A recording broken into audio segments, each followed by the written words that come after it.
जिस तरह जीवन एक सत्य है, ठीक प्रत्येक व्यक्ति को ये भी भली भांति पता है कि मृत्यु भी एक ऐसा सत्य है जिसे कोई जितना मर्जी झुठला दे, परंतु इसे बदला नहीं जा सकता। कहने का अर्थ है कि जिसने इस पृथ्वी पर जन्म लिया है, उसे एक न एक दिन अपने प्राणों की आहुति देनी पड़ती है।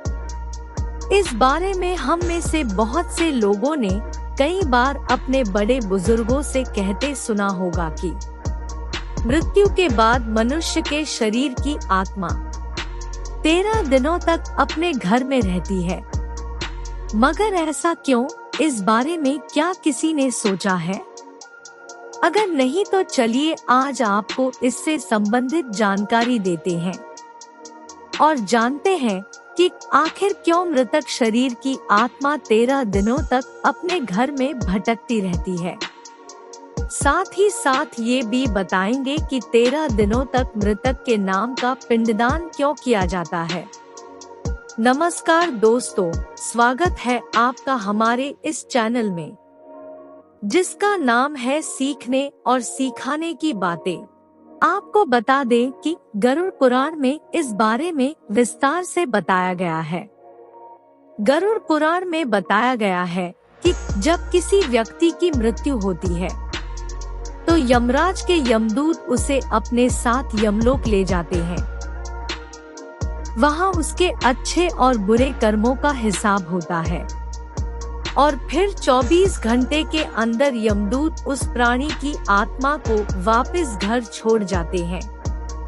यमदूत के द्वारा आत्मा को वापस छोड़ जाने के बाद मृतक की आत्मा अपने परिजनों के बीच भटकती रहती है और अपने परिजनों को पुकारती रहती है, लेकिन उसकी आवाज को कोई नहीं सुन पाता।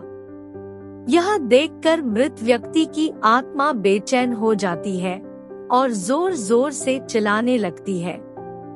इसके बाद आत्मा अपने शरीर के अंदर प्रवेश करने की कोशिश करती है, लेकिन यमदूत के पास बंदिश होने के कारण वह मृत शरीर में प्रवेश नहीं कर पाती। इसके अलावा गरुड़ पुराण की माने तो जब यमदूत आत्मा को उसके परिजनों के पास छोड़ जाती है तो उस समय उस आत्मा में इतना बल नहीं होता कि वो यमलोक की यात्रा तय कर पाए।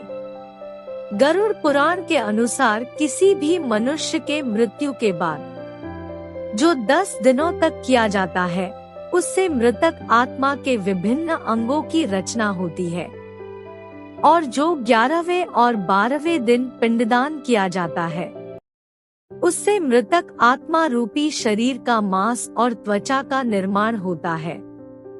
और जब 13वें दिन 13वीं की जाती है तो उस दिन मृतक के नाम का पिंडदान किया जाता है।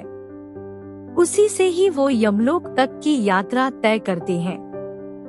अर्थात मृत्यु के बाद मृतक के नाम का जो पिंडदान किया जाता है, उसी से ही आत्मा को मृत लोक से यमलोक तक यात्रा करने का बल मिलता है। इसलिए ही गरुड़ पुराण में बताया गया है, जब किसी मनुष्य की मृत्यु हो जाती है तो उसकी आत्मा 13 दिनों तक अपने परिजनों के पास घर में भटकती रहती है और उसके बाद आत्मा मृत लोक से यमलोक की ओर निकल पड़ती है, जिसे पूरा करने के लिए उसे 12 महीने यानी कि 1 साल का वक्त लगता है। इतना ही नहीं, मान्यता के अनुसार 13 दिनों तक मृतक के नाम का किया गया पिंडदान उसके 1 वर्ष के भोजन के समान होता है। इसके अलावा बता दे, अक्सर लोगों के मन में ये सवाल भी जरूर आता है कि अगर किसी मृत व्यक्ति के नाम का पिंडदान नहीं किया गया तो क्या होता है। तो दोस्तों, आपको बता दें कि इसका भी वर्णन गरुड़ पुराण में किया गया है। जी हाँ, जिस मृतक व्यक्ति का पिंडदान नहीं किया जाता, यमदूत उसे 13वें दिन जबरदस्ती घसीटे हुए यमलोक की ओर ले जाते हैं और मृतक व्यक्ति की आत्मा को इस दौरान काफी कष्ट उठाना पड़ता है। इसलिए हिंदू धर्म में मनुष्य की मृत्यु के बाद 13 दिनों तक पिंडदान करना आवश्यक माना गया है। इसके अलावा आपको बता दें कि 13वें दिन परिजनों के द्वारा मृतक व्यक्ति के नाम का जो भोज करवाया जाता है, अगर वह कर्ज लेकर किया जाए तो मृत व्यक्ति की आत्मा को शांति नहीं मिलती। इतना ही नहीं, गरुड़ पुराण में यह भी बताया गया कि जो व्यक्ति जीवित रहते हुए अच्छे कर्म करता है, मृत्यु के बाद उसकी आत्मा को यात्रा के दौरान यमदूत कोई कष्ट नहीं देते, और जो व्यक्ति बुरे कर्म करते हैं उसकी आत्मा को यमदूत यात्रा के दौरान कई यातनाएं देता है और आत्मा को कई कष्ट भोगने पड़ते हैं। इस कारण मृत्यु के बाद मृत व्यक्ति का पिंडदान करना जरूरी होता है। आशा करती हूँ आज की जानकारी आपको अच्छी लगी होगी। अगर अच्छी लगी है तो वीडियो को लाइक, शेयर और चैनल को सब्सक्राइब कर दीजिए। धन्यवाद।